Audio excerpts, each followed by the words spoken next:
सरकार को चेतावनी भी है कि चलो आप शहीदी ले लोगे, लेकिन उसके बाद सरकार के सामने भी कोई अच्छा रिजल्ट तो आने वाला नहीं। इसलिए सरकार के पास अभी टाइम है। जहाँ तक प्रदेश सरकारों का सवाल है, कुछ ना कुछ तो उनको भी करना चाहिए। अब जैसे छत्तीसगढ़ की सरकार है, छत्तीसगढ़ में जीरी का भाव जो है, धान का भाव जो है वो 3100 रुपये दिया है। हरियाणा का जो कृषि विभाग है उसका आंकड़ा है, उसका खर्चा है। जब 1900 रुपये भाव था गेहूं का, तो जो खर्चा था उनके मुताबिक वो 2200 रुपये था गेहूं पे। सरकार तब मानती है कि या तो उसको मानना पड़े या उसको मारना पड़े, तब जाके कहीं वो मानते हैं। और मारने से भी एक दो को कोई फर्क नहीं पड़ता। मारने से वो तब डरते हैं कि अगर इनको मार दिया तो फिर उसका रिजल्ट जो है बहुत गंभीर सामने आ जाएगा। ऐसी स्थितियां जब उनके सामने होती हैं तब जाके सरकार मानती है। अब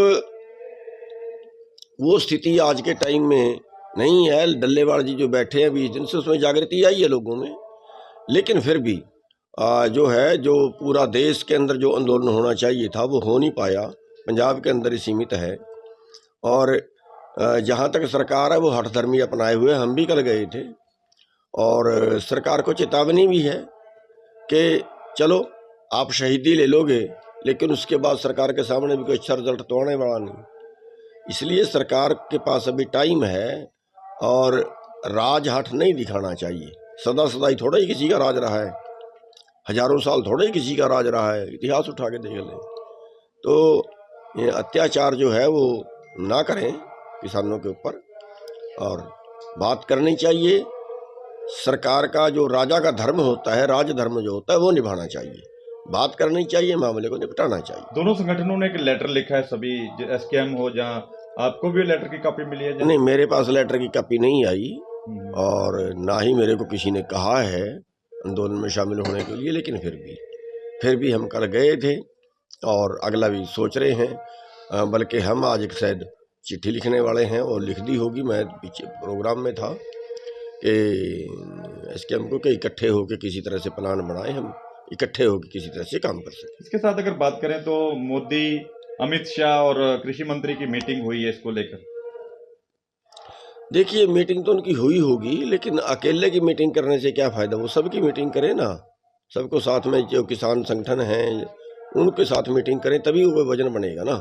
अकेले से मीटिंग करें तो उन्होंने अपने राय की होगी, वो ये की है कि आंदोलन को कैसे दबाया जाए, या ये की है कि इनकी बात को कैसे माना जाए, वो तो अभी तक सामने नहीं आई। इसके साथ अगर बात करें तो हरियाणा सरकार तो कह रही है हम एमएसपी दे रही हैं, ये पंजाब के लोग हैं और पंजाब सरकार कोई। देखिए, जहाँ तक प्रदेश सरकारों का सवाल है, कुछ ना कुछ तो उनको भी करना चाहिए। अब जैसे छत्तीसगढ़ की सरकार है, छत्तीसगढ़ में जीरी का भाव जो है, धान का भाव जो है वो 3100 रुपये दिया है। जो पीछे वहाँ कांग्रेस सरकार थी, अब बीजेपी है, कांग्रेस सरकार थी, कांग्रेस सरकार ने भी वहाँ पिछले साल 2600 का भाव दिया था। तो प्रदेश सरकार भी कुछ ना कुछ कर सकती है, लेकिन ज़्यादा तो पैसे इसमें सेंटर नहीं खर्चना होता है। और जहाँ तक पंजाब सरकार का सवाल है, पंजाब सरकार के पास, क्योंकि पंजाब में एंटी सेंटर सरकार रहती है आम तौर पे, इसलिए सेंटर उनको हेल्प नहीं करता। और जब सेंटर हेल्प नहीं करता तो पंजाब सरकार के पास उतना बजट नहीं होता। क्योंकि अब आप बजट देखें, हरियाणा से 1.5 गुना एरिया पंजाब का है, 60-40 का बंटवारा हुआ था, और हरियाणा का जो बजट है आज पंजाब के बराबर पहुंच गया है। क्योंकि पंजाब में लगातार पिछले लंबे समय से एंटी सेंटर सरकार है और सेंटर वहाँ हेल्प करती नहीं है, इसलिए पंजाब की डेवलपमेंट भी रुक गई है। तो ये सभी चीज़ें जो है ये एक पक्षपात की तरह है। और बाकी स्टेट सरकार को फिर भी जितने उसके सोर्स होते हैं, क्योंकि हर चीज़ पे सेंटर के भरोसे नहीं रहना चाहिए, कुछ स्टेट को भी करना चाहिए अपने सोर्सों से कुछ ना कुछ। तो वो मैं आपको उदाहरण दे दूँ कि हमारे ज़रिए ये सोचते हैं कि हम इनको अगर एमएसपी देंगे तो बहुत भार पड़ेगा। लेकिन मैं एक उदाहरण आपके सामने रखना चाहता हूँ। हमने एक दिन लुधियाना से इधर एक होटल है हल्दीराम वालों का, वहाँ पे हम गलती से एक दिन खाना खाने के लिए रुक गए और हमने एक प्लेट दाल और 4 फुलके खाए और बिल बना 650 रुपये।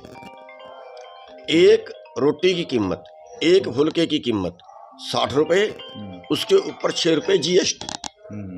यानी 1 किलो गेहूं से 30 फुलके बनते हैं। अगर 30 फुलकों का केवल GST लगा ले तो भी 180 रुपये बनता है।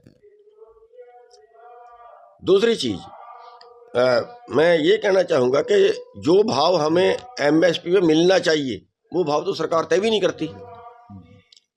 क्योंकि उदाहरण है आपके सामने, अभी तो 2 साल 3 साल से इन्होंने आंकड़े देने बंद कर दिए हैं। हरियाणा का जो कृषि विभाग है उसका आंकड़ा है, उसका खर्चा है, जब 1900 रुपये भाव था गेहूं का, तो जो खर्चा था उनके मुताबिक वो 2200 रुपये था गेहूं पे, 1 क्विंटल गेहूं पैदा करने पे। खर्चा 2200, भाव 1900।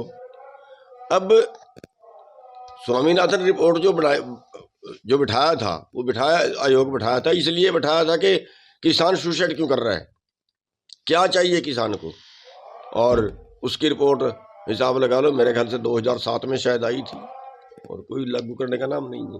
राकेश टिकैत कह रहे हैं गुरनाम सिंह इलेक्शन लड़े हैं, अगर वो हो चुके हो तो वापस आ सकते। देखिए, इलेक्शन जो है, इलेक्शन लड़ना सबका अधिकार है, लोकतंत्र की बात। फिर देश आज़ाद क्यों कराया था अगर इलेक्शन नहीं लड़ना था? फिर तो अंग्रेजों का राज ठीक था, वो ईमानदार थे, ये बेईमान है।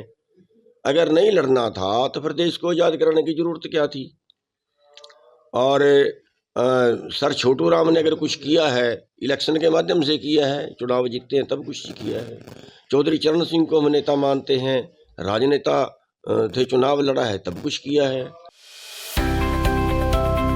अब किसी भी प्रकार के दर्द से क्यों होना परेशान, जब ऑर्थो चार्ज कैप्सूल हो आपके पास। सभी प्रकार के दर्द में आयुर्वेदिक पद्धति पर आधारित रामबाण इलाज। कबीर औषधालय का ऑर्थो चार्ज ऑयल, कैप्सूल और सिरप आपको देता है तुरंत आराम। अनेक प्रकार के दर्द जैसे sciatica, spondylitis, rheumatic pain, arthritis, lumbar pain, सभी दर्द को दूर करने का रामबाण इलाज। 100% आयुर्वेदिक जड़ी बूटियों से बनाया गया ऑर्थो चार्ज कैप्सूल और ऑयल एक बार प्रयोग में अवश्य लाएं। अधिक जानकारी के लिए संपर्क करें। एड्रेस: कबीर औषधालय, सेक्टर 14, सोनीपत, दिल्ली, NCR।